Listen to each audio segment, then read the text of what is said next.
My wife Rosie was a very passionate person. That's what I loved about her. She was a musician, and she used her singing as a way to let out all her feelings. I played bass for her band, and I was more technically skilled than her, but I didn't have the raw emotions that she did. That kind of summed up our relationship. I was the stable one with a steady rhythm, and she was the wild one who made everything exciting. It was a great dynamic. At least, I thought it was. Then one day, I met a guy named David at one of our concerts. Seemingly a great guy, very friendly. He helped me load up my equipment into my truck, and we really hit it off. While Rosie was drinking with her bandmates, David and I really bonded. He quickly became my best friend. He started hanging out at our house a lot. Rosie liked him too. But I didn't know how much she liked him until I caught them making out in her backyard. I was furious. I didn't say anything at the time. But that night, I confronted her about it. I'm so sorry. He kissed me and I should have pushed him away. I'll never see him again. She had all these excuses, blaming David for the whole drama. She said she regretted it instantly, and she was planning to tell me about it that night. I stupidly believed her. Turns out, they'd been sleeping with each other already for weeks. But I didn't know that at the time. Our anniversary was right after that, and seemingly to make sure that I knew how much she loved me, she planned this big romantic boat trip. It was a big deal for Rosie because she was terrible at planning out things. The fact that she rented out a boat and organized a big dinner for us out in the bay seemed to prove that her affair with David meant nothing. I still felt betrayed, but I knew that we'd get over it. We loved each other. It was just the two of us on the boat. Rosie had gone through a 3-hour training session so she could captain the boat herself. I was very impressed. We set sail right at sunset and we sang together as we got farther and farther from the docks. It was very romantic. Once we were miles from the shore, she kissed me. I'm sorry, sweetie. I really do love you. I thought she was apologizing for the David thing, but she was apologizing for what she was about to do, what they were about to do. Immediately, the door on the lower deck shot open and David walked out. He had a harpoon gun aimed right at me. He marched over, wrapped his free arm around Rosie's shoulder, and glared at me. What's going on? Rosie leaned her chin on David's shoulder. She had love in her eyes, love for him. Just do it, baby. That's when David fired the harpoon at me. It pierced my shoulder, sending me backwards into the water. I was bleeding, confused, splashing around in the ocean. My shoulder was throbbing, but the cold was worse. I could see the two of them hugging each other on the deck. Come on, honey, let's get out of here. I didn't see them after that. Seconds later, the engine turned on. They were going to leave me here to drown. My own wife would rather kill me than just ask for a divorce. It's not like either of us had any money. I wasn't panicking, though. I was too angry to panic. I would not let them get away with this. Ignoring the pain, I swam to the edge of the boat and grabbed onto a rope that was hanging from the side. As the boat headed back toward shore, I held on. 10 minutes. That's how long it took to get back to the dock.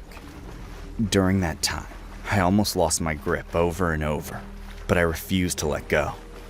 I kept kicking my legs and telling myself I was going to survive. I heard their voices on the deck as they tied off the boat and got off. I couldn't make out their exact words, but it sounded like they were practicing what to say when they reported me missing. They were laughing too. I could hear that part clearly.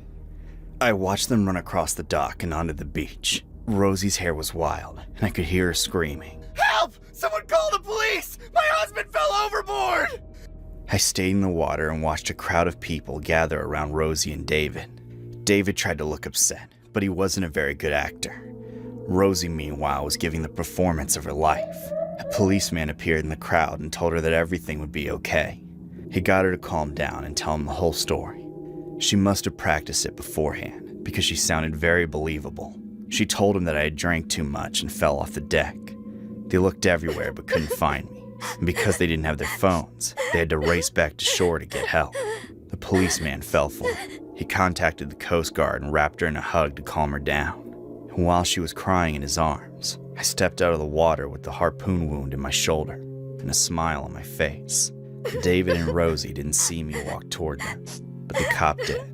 "Excuse me, officer. I need an ambulance. These assholes shot me with the harpoon." So I'm divorced now. I kept the band together and took on the lead vocals now that Rosie's in jail. I'm a much more confident person now. I'm finally able to live my life to the fullest. Plus, I have a really cool scar on my shoulder.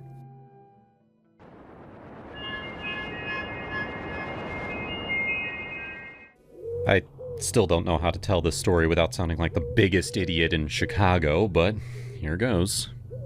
Her name was Victoria, but she told me on the first date to call her Wiki, like the website, because Victoria sounds like a princess from a country that doesn't exist anymore.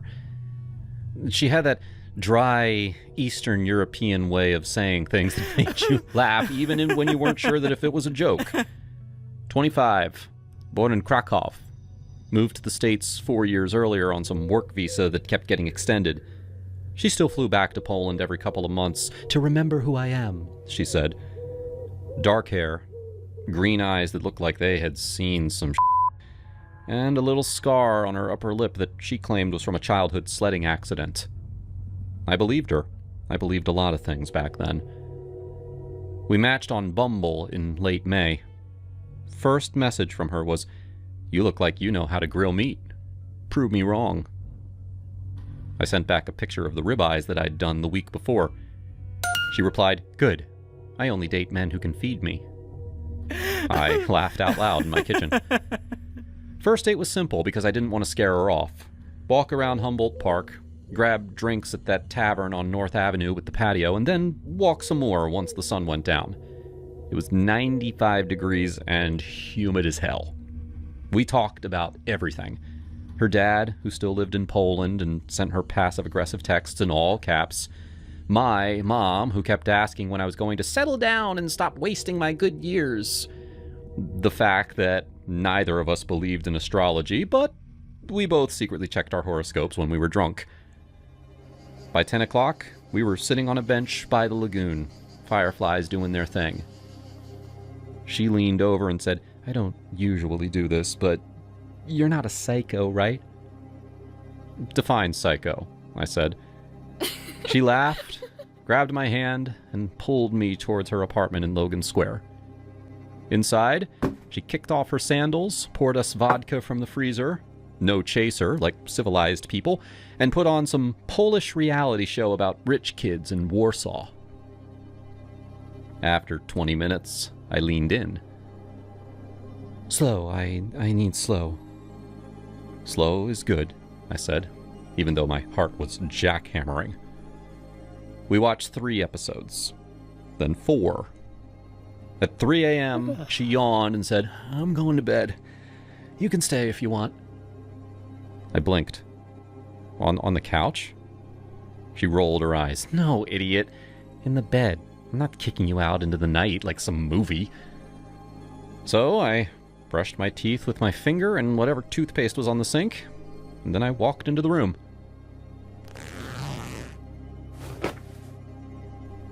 She gave me this half smirk and said, "I sleep like this. You can too. Or you can be weird and keep everything on. Your choice." I was not weird. Hell no.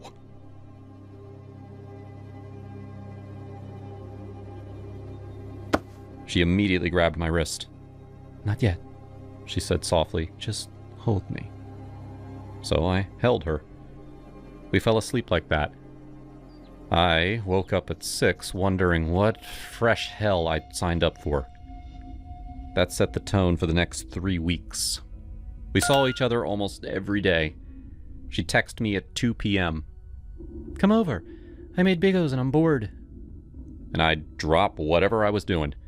We'd cook, drink wine, dance in her kitchen to some band called Madame I'd never heard of, and then crawl into bed and just cuddle. Once she said, "In Poland, we don't smash on the 3rd date like you animals."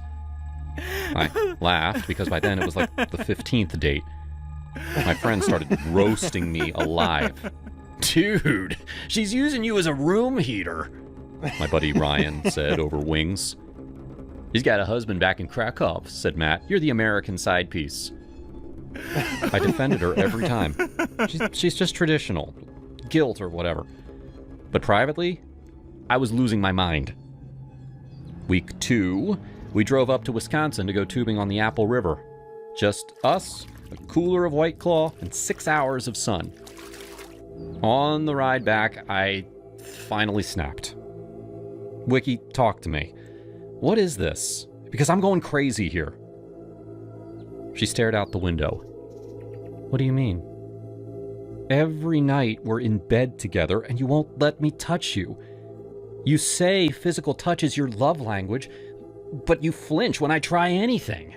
I like you a lot, but I didn't sign up for such sleepovers.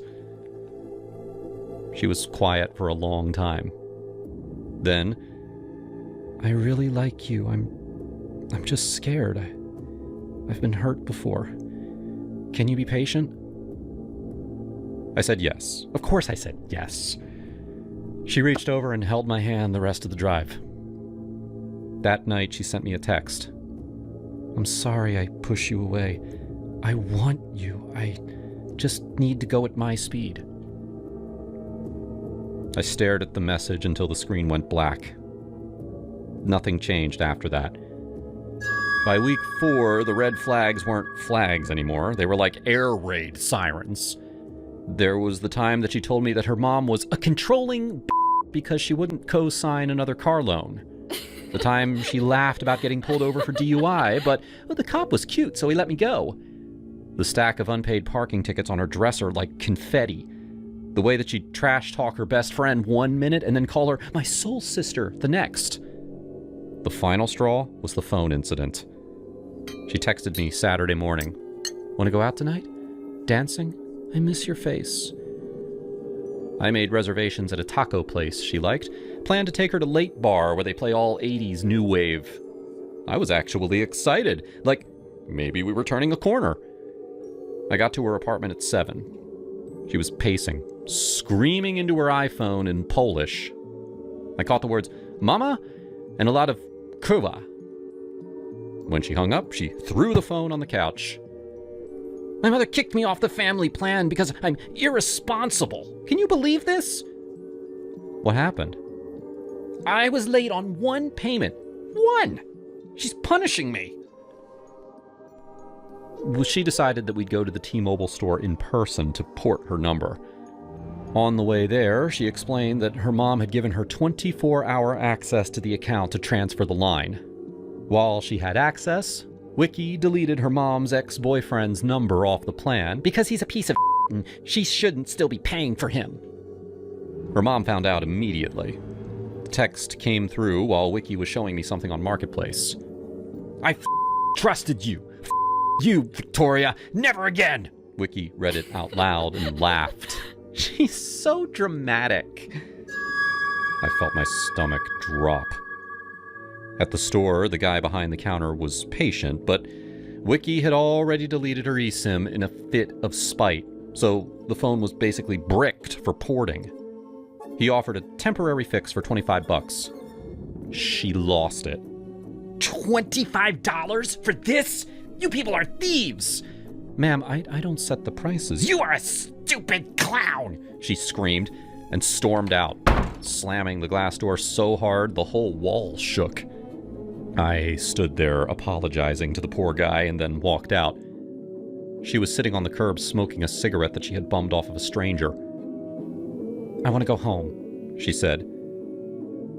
I drove her back in silence. When I pulled up to her building, she turned to me. I'm sorry you had to see that.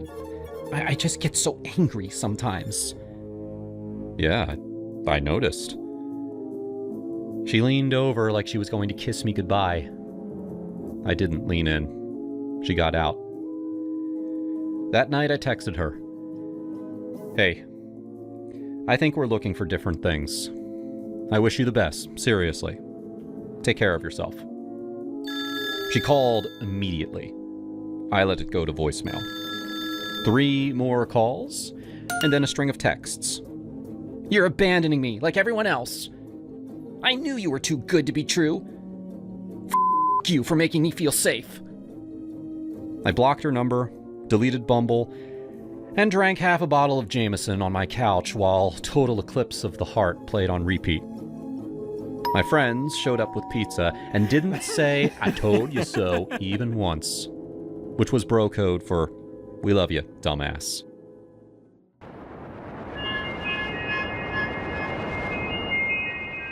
Last year, I bought my first house. It was everything I ever wanted and more. 2 stories, a huge backyard, more than enough space for me to live with my family, once I finally got married and settled down. The price was cheap, suspiciously cheap actually. I worried that there were issues with leaks or mold or something, but the realtor assured me that nope, everything was as it seemed. Nothing strange happened when I moved in. That didn't start until 3 weeks later, after I moved in all my stuff. I had a couple of friends over for a little housewarming party. We were drinking and playing games in the living room when my friend Rudy absolutely freaked out. His glass fell out of his hand and shattered onto the ground. What's wrong? Do you see that? He was pointing at the window, but when I looked, nothing was there. All I saw was my backyard through the foggy glass. Rudy swore up and down that he saw something outside. He didn't say what it looked like, just thought it was big. I couldn't tell if he was messing with me. I didn't have a lot of plants in the backyard. There were patches of dead grass and some gnarled little trees, but my whole property was on a section of land that seemed kind of barren. I doubted that I had any animals back there. Well, I cleaned up the broken glass and gave Rudy a new drink. We tried to restart our game, but the vibes were off. My friends all ended up leaving earlier than they expected. When I was alone, I went over to that window and just stared outside, trying to figure out what Rudy had seen. I didn't see anything that night, but I did feel a change in temperature. There was a strange warm spot right in front of the window. A few days later, I started noticing other things. Crackling noises under the floorboards, a strange, steady thump behind the walls, random warm spots in different parts of the house. There were plenty of rational explanations for all of it, but that didn't stop me from getting spooked. And then I saw the handprints. I was watching TV in my living room when I noticed something through the kitchen window out of the corner of my eye. A faded, gray handprint appeared on the glass. Then another. It looked like someone was outside trying to get in. "Who's there?" The handprints disappeared. But then more handprints appeared on a different window. Standing in the middle of the living room, I spun around trying to look at all of the windows. And sure enough, each one of them had handprints that came and went. I nervously walked up towards one of the windows and saw a handprint appear right in front of my face. And up close, I could see that there was no one on the other side of the glass. No one to make the handprint. This had no logical explanation. I switched on all the lights and locked all the doors. I pulled out my phone and started to dial 911. And then I stopped myself. The police would just think I was crazy. I called the realtor instead.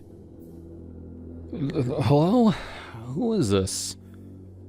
"There's something about my new house that you didn't tell me." The realtor got quiet for a long moment, and then he took a deep breath and apologized. He said that I wasn't the first person to experience strange occurrences at this property, and that's why the house had been so cheap. I demanded that he tell me everything he knew. He slowly explained that before the house was built, there was a circus on this property. It was a small one-ring circus that specialized in animal acts and stunt work. This was way back in the 20s or 30s. The realtor wasn't entirely sure of the time period. Well, back then, the circus had 2 star performers, Clara and Ethan. They were trapeze artists. Audiences enjoyed all the performances, but Clara and Ethan were the real draw. People came from miles around to see them walk the tightrope and swing through the air in their elaborate routines. The circus owner paid them well and made sure that they were happy. And then Clara discovered that she was pregnant. As a couple, they decided to leave showbiz behind and start a family. The owner refused to let that happen. He told them that he supported their decision, but before one of their rehearsals, he manipulated Clara's swing, causing her to fall. He didn't want Clara to die, he just wanted the fall to fix her baby situation. Unfortunately, she missed the net completely. She died on impact. Ethan was horrified. He knew that the owner had sabotaged her rope. More than that, he knew that the other performers at the circus were aware of the plan. Now, whether that was true or not, we'll never know. But seeing his wife's tragic accident filled him with pure anger at the entire circus. He left for the hospital, vowing to never return. But he did return. That weekend, during the first show without the trapeze artists, with over 100 people in the tent, Ethan freed all the animals, blocked the exits, and set the tent on fire. No one escaped. Ethan was never seen again. He might have fled, but people say he just walked into the fire, and the spot where the circus burned was left abandoned until developers built a house. My house. That was the story, anyway. Now, a week ago, I wouldn't have believed it. But I saw the gray handprints with my own eyes, and I knew that they were from the victims of the circus fire, forever trapped in the flames. I ended the call without saying anything. What was I supposed to do? I'd sunk my life savings into this house. It was perfect. But the bad energy that surrounded it was too much. I couldn't leave, but I was too afraid to stay. I couldn't sleep that night, or the night after. Eventually, Rudy came over to visit. I told him everything, and he believed me. He was the one other person to see the ghosts. Let's call a priest.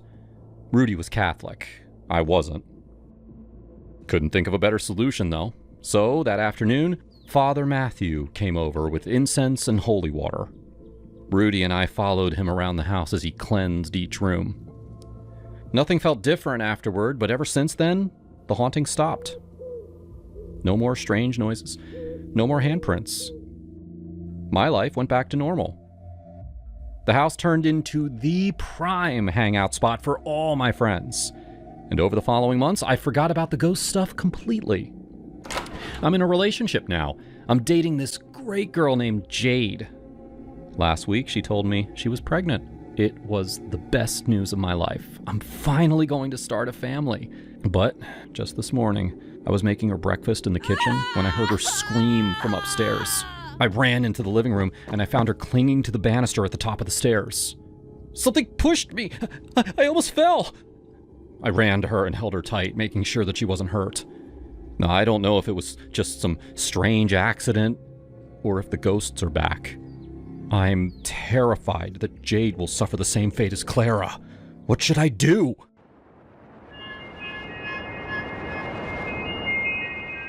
My name is Jennifer, and I was an idiot. It was 2 years ago when Caleb and I signed the papers on the foreclosure. We were young and optimistic, but optimism doesn't stop a screwdriver from prying open a window frame at 2 in the morning. The night it happened, the humidity was stifling. Our AC unit was on the fritz again, another joy of home ownership, so the air in the bedroom was thick and heavy. Caleb was pulling a double shift at the plant, leaving me alone in the creaking, settling skeleton of a house. I was lying in bed. An ID channel marathon was running. I know, the irony isn't lost on me. I was half dozing, listening to a narrator describing a grisly murder in Wisconsin, when I heard it. My eyes snapped open. The sound came from right beside me. Our bedroom was small, forcing the bed against the exterior wall. The window, an old single-pane sash window that rattled in the wind, was less than 12 inches from my ear. Damn squirrels, I muttered, rolling onto my back. We had a massive oak tree that overhung the roof. The rodents were constantly treating our shingles like a runway. I closed my eyes, trying to force myself back into the drift. That wasn't claws on wood. I froze, my breath catching in my throat. I stared at the ceiling fan, straining my ears against the drone of the TV. God damn it. Stuck. The voice was a low, raspy mumble. It was male, and it was right next to my head. Adrenaline dumped into my system so fast it made me nauseous. It wasn't a squirrel. Squirrels didn't curse. Someone was standing in the flower bed outside, working a tool under the lip of my window frame. I scrambled backward, tangling myself in the sheets, and hit the floor on the opposite side of the bed. I didn't think, I just reacted. "I have a gun!" I screamed, my voice cracking but loud. "I have a gun and I'm calling the cops! Get the hell away!" I didn't have a gun. I had a heavy brass lamp and a cell phone, but he didn't know that. The scratching stopped instantly. Silence. My hands were shaking so bad I dropped my phone twice before I dialed 911. 911, what is your emergency? "Someone's trying to break into my house. I'm at 402 Elm. Please, he was at the bedroom window." "Is the intruder inside the house, ma'am?" No, he stopped when I screamed, but he's out there." "Okay, I have officers in the area. Stay on the line with me. Are you in a safe place?" "I'm in the hallway. The doors are locked." The wait felt long, but it was probably less than 4 minutes. I watched the front door, waiting for it to be kicked in. Every creak of the floorboards sounded like footsteps. When the blue and red lights finally washed over the living room curtains, I nearly collapsed with relief. 2 officers met me at the door. "You said he was at the bedroom window?" the older one asked, shining his flashlight into the yard. "Yes, right there. I heard him talking. He was cursing." They walked the perimeter. I stood on the porch, hugging my arms, feeling exposed in my oversized t-shirt. The neighborhood was dead silent. No dogs barking, no cars, just the hum of the transformer on the pole. They came back around the corner, shaking their heads. "Ma'am, we didn't see anyone," the older officer said, clicking his light off. "No footprints in the mulch, but it is pretty dry out here. You sure it wasn't the tree branches? The wind is picking up." I felt the heat rise in my cheeks. "It wasn't a tree. Trees don't talk." He gave me a look. The look that says, "hysterical woman alone at night." "Right. Well, we checked the yard. It's clear. Probably just a prowler who got spooked and ran off when you yelled. You did the right thing."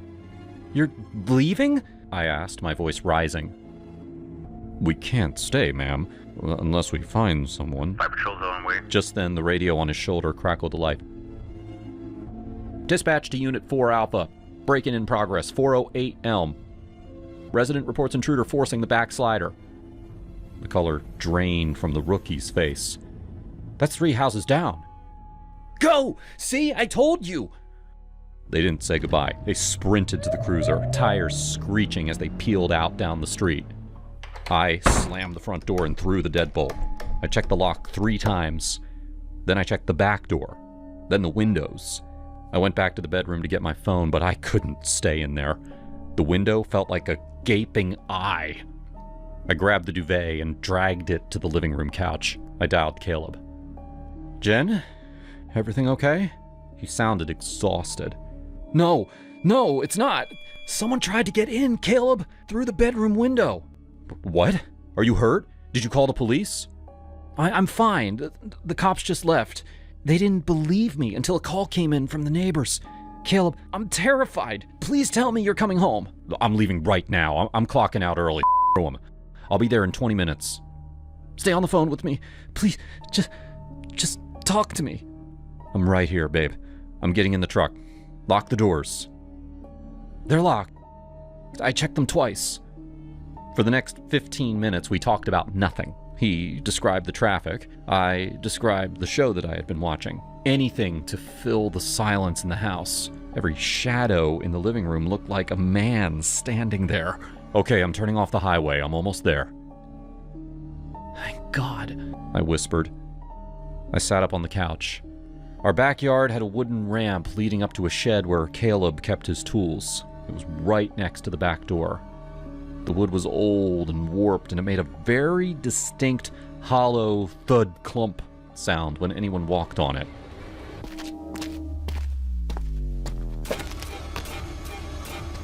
"Oh, thank God," I said into the phone, letting out a breath I'd been holding for an hour. "I hear you. You're on the ramp." "What?" Caleb asked. I hear you on the back ramp. Hurry inside. I'm unlocking the door. I pulled the phone away from my ear and went to hang up. Jen! Jen! Don't! I put the phone back to my ear. What? Jen, listen to me very carefully. I'm at the traffic light on 5th. I'm not in the neighborhood yet. The blood in my veins turned to ice water. The world tilted on its axis.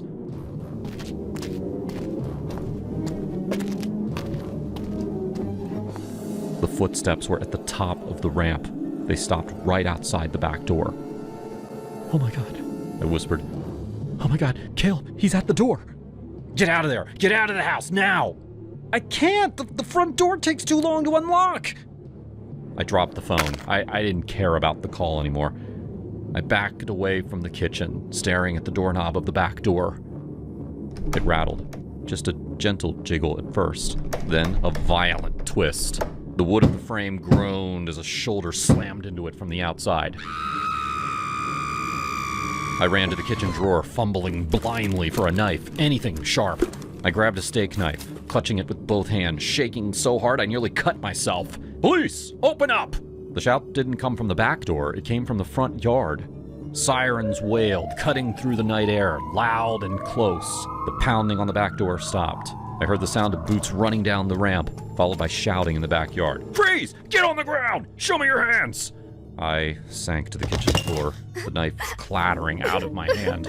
I curled into a ball, sobbing, unable to breathe. Minutes later, or maybe seconds, time was broken. Caleb burst through the front door. He didn't even shut it behind him. He found me on the kitchen floor and scooped me up, burying his face in my hair.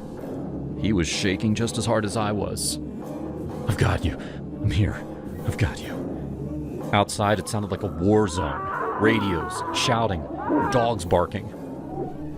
We eventually went out onto the front porch. The street was lit up like a disco with police cruisers. They had a guy in cuffs leaning against the hood of the car. He looked like a skeleton with skin stretched over it, sores on his face, eyes wild and darting. He was twitching, muttering to himself, his head bobbing rhythmically.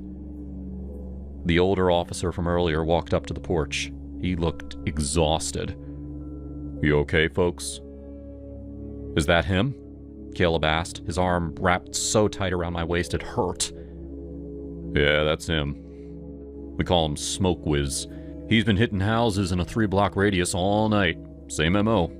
Tries the windows with a screwdriver, and if that doesn't work, he tries the doors. We've been one step behind him for 2 hours. I looked at the guy. He was staring at the sky, licking his lips. He was at my window, I said, my voice hoarse. Why did he stop? I screamed, but... The officer cracked a small, grim smile. Well, actually, ma'am, that's the funny part. You want to see something? He led us around the side of the house to the bedroom window. He clicked on his heavy flashlight and he aimed it at the ground. There was the screen, lying in the dirt, bent and torn. We got the screen off, the officer said, moving the beam up to the window frame. But look there. In the upper corner of the window frame, tucked between the glass and the brick mold, was a pulsating, angry gray mass. A wasp nest. A big one. He pried the screen off and he stuck his hand right into the hive. The officer chuckled. We found him with his left eye swollen shut and welts all over his neck. That cursing you heard wasn't because the window was stuck. He was getting lit up by about 50 of these little bastards. I looked at the nest. I hated wasps. I was usually out there with a can of Raid the second I saw one. But tonight, looking at those angry, buzzing stingers, I felt a strange surge of affection. He disturbed the wrong house, Caleb said quietly. Yep. The officer nodded, hitching up his belt. Between your scream and the wasps, he decided to try his luck down the street. Saved you a broken window, at the very least.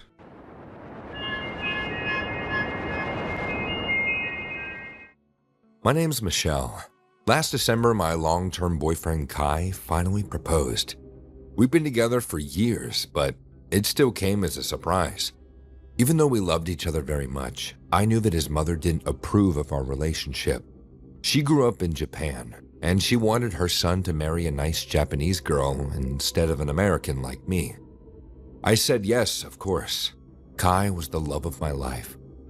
The day after our proposal, Kai took me to his mother, Miko, so that we could share the news. We were both pretty nervous about how she would react. Miko smiled as we told her, but I could tell that she was disappointed. Eventually, she said that she'd approve of our marriage if she could take a look at our palms. Miko was very superstitious, and she believed that the lines in our palms would tell if we were compatible. I didn't know if palm reading was part of her culture or if she was just using it as an excuse to split us up. I didn't want to show her my palm, but I also didn't want to upset the future mother-in-law. So the three of us sat at our kitchen table. Kai and I placed out our right hands on the table, and Miko examined the lines in our palms. After a long, awkward moment, she sighed and said, "I'm sorry, but this isn't a match. I will not approve of this marriage." Kai looked horrified, but he wasn't brave enough to argue with her. I wanted to say something, but Kai grabbed my arm and we left. On the car ride back home, I told Kai that we should just elope. I said that his mother would come around eventually. Kai didn't speak for a while. Then he smiled and said he had a plan. He explained that if his mother's only problem was our palm lines, then we could just change them. His cousin was a plastic surgeon, so I could go to him and get my palm lines redrawn. I'd never heard of this before, but apparently a lot of people in Japan get this kind of surgery. A surgeon burns a new line into the palm. I guess a lot of men do it to change their wealth lines, and women do it to change their love lines. Kai made it seem like it was a normal thing. "No," I told him. I was a professional pianist, and I didn't want to do anything to mess with my hands. No matter how safe the surgery was, I didn't want to risk it, just because his mother was being difficult. I thought the conversation was over, but Kai kept begging me to reconsider. When we were back home, he showed me his cousin's website, which was full of testimonials from satisfied customers. The surgery was cheap and recovery time was just a few days. I loved Kai so much. Even though the idea made me very uncomfortable, I eventually gave in. Kai called up his cousin and scheduled my appointment for next week. As the surgery got closer and closer, I got more nervous. Every time I practiced my piano, I kept thinking about my poor hands. The website said that there was virtually no risks to the surgery, but I had this horrible feeling that something was going to go wrong. On the morning of my surgery, Kai left the house to go shopping for all my favorite snack foods. He wanted to pamper me after the operation. While he was gone, I went online once again to read about the recovery process, and I wanted to prepare myself. Because my laptop was having issues, I used Kai's computer instead. I read through his cousin's website one more time. All the information seemed reassuring. I was about to close the laptop when I saw that Kai's WhatsApp messages were still open. I knew it was none of my business, but something compelled me to look. I saw that Kai had been messaging his mother multiple times in the last few days. It was all in Japanese, so I couldn't read it. I knew that he would tell her about the surgery, so I figured that that's what they were talking about. Just in case, I opened up Google Translate and copied their last few messages into the text box. What I saw made me want to throw up. His most recent message was, "After today, I'll have the perfect housewife." I translated more of the messages and found out that Kai and his mother had planned to sabotage my surgery. He wanted to mangle my hands so that I'd have to give up being a pianist. I couldn't tell if this was Miko's idea or Kai's, but either way, he was willing to mutilate me just so I'd lose my career and become a dutiful housewife. I clicked on his WhatsApp messages to his doctor cousin. Thankfully, those were in English, so I didn't need to translate. Unlike Miko, his cousin sounded very uncomfortable with the idea of purposely botching the surgery. But I saw that Kai had agreed to pay him thousands of dollars. I'd never felt angrier in my life. I thought Kai loved me. How could he do this to me? He still hadn't returned, and my surgery was only a few hours away. I looked up his cousin's number and called him directly. I'd never talked to him before, but he seemed like a good guy who was forced into a terrible situation. I told him that I'd discovered it, and he begged me not to tell anyone. He said his practice was failing, and he desperately needed Kai's money. I thought about calling the police right then and there, but then I thought of another plan. I told him that I'd double the money if he gave me a different surgery instead. I'd use Kai's money, of course, enough to drain his bank account completely. We hashed out our plan right before Kai returned from the supermarket. An hour later, Kai drove me to the clinic. In the waiting room, I asked him one more time if he thought the surgery was safe. He looked me dead in the eye and told me that there was nothing to worry about. I smiled and said, okay. When the doctor took me into the operating room, he made Kai wait outside. Then he started the surgery, but he didn't operate on my hands. When I walked out to the waiting room with Kai, almost fainted. Thanks for paying for the operation, I told him, but I think we should see other people.